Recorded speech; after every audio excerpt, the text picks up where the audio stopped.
Hey there, Bretuvers! Happy to be here, and today I've got a story. Today it's not a homebrew, but it's homebrew related. So we're not going to brew any beer, we're just going to talk about something very, very important that recently happened in my life. It all started with this. Do you remember that picture? That's the picture I posted some days after my birthday, and that's my Grainfather Conical Fermenter Pro Edition with the cooling kit that I got as present for my birthday. It was a joint gift it was organized by my wife, and several members of my family contributed to, they gave money to my wife and made it possible. So as you could have seen in the picture, there was only joy and excitement in my face because, it's a very expensive and high-tech piece of equipment, and I was really looking forward to it because here in Spain it's really hard to get a hold of temp control unless you have a fridge, a fermentation fridge or a chamber. And it's hard. During winter, just for you to have an idea, during winter we have temperatures ranging more than 10 degrees. Now it's really nice here outside.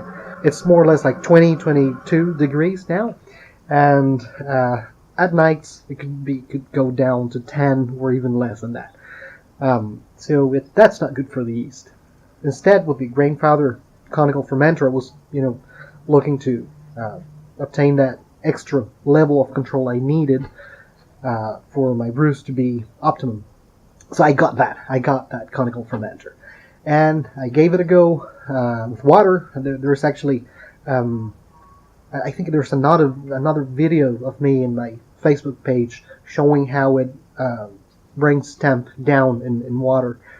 So after that, I did my first brew with the Conical Fermenter, and regular stuff, just poured the wort in the fermenter. I tried the cooling kit. It's very efficient. It's incredibly efficient, and I was incredibly happy with that. I think I'll post, because that video I have it, but I haven't edited it yet. You'll see it, and there I show you how the cooling kit works and all that. So right after fermentation was over, I had to lift the conical fermenter because it was on the floor.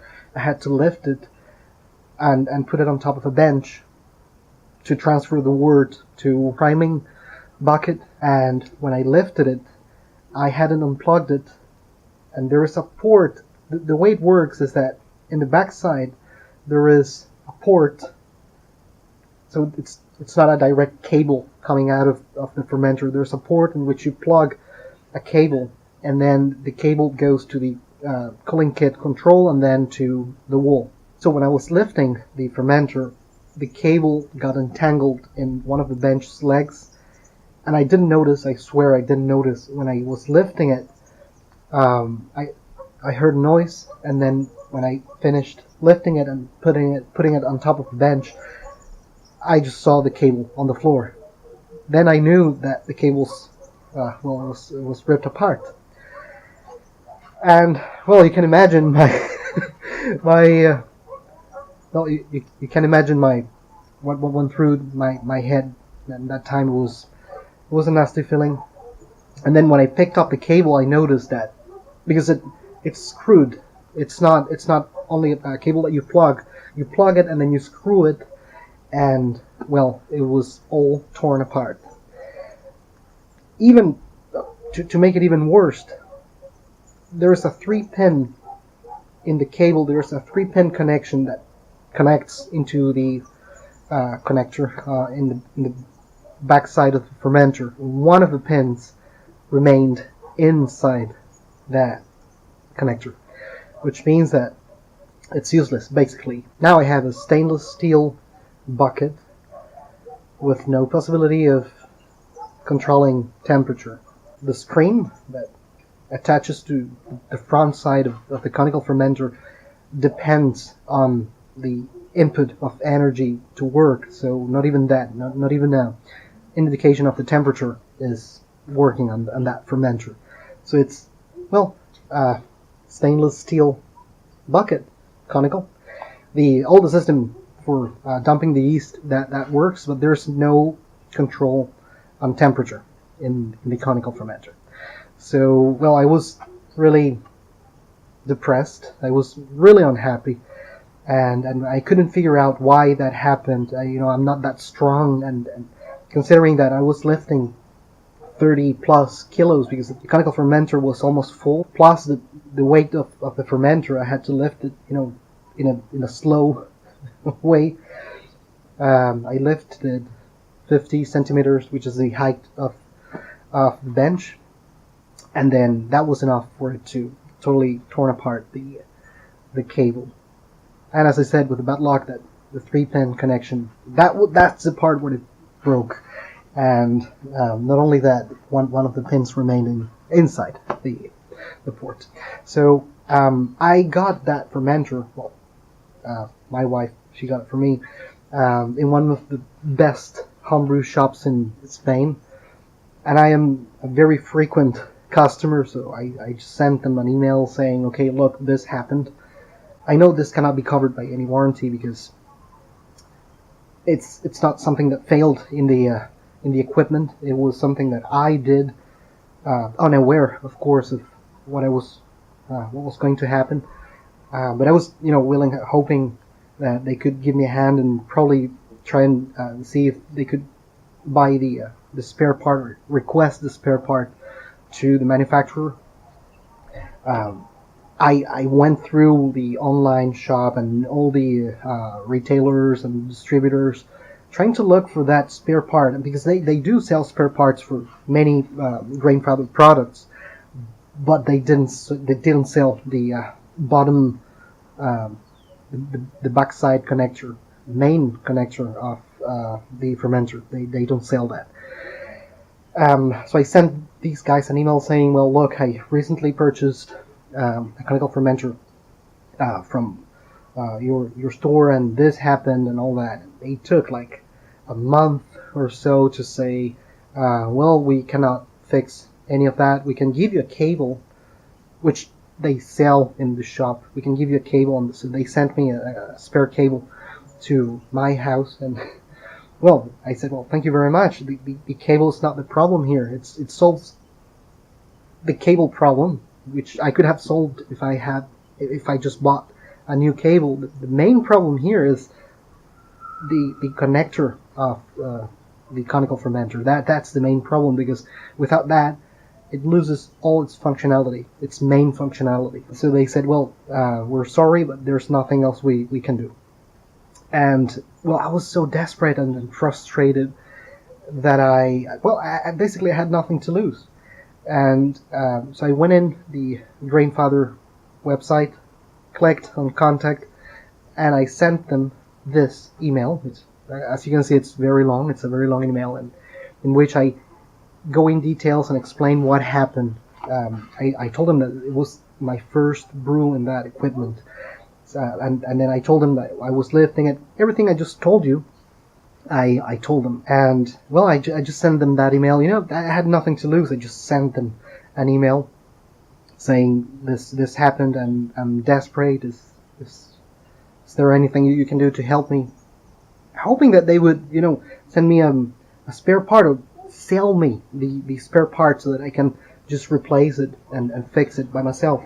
And then, like, in less than 48 hours, I got a response email saying, we're sorry to hear that. We're sorry to hear what happened to you. Have you managed to take out the pin with some tweezers?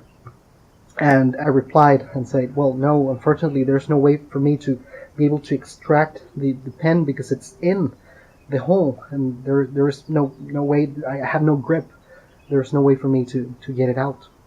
And then less than 24 hours later than that, they said, we have been analyzing the situation.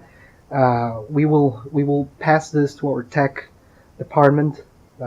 It's got a name, high tech development, some specialized department, and we will revert back.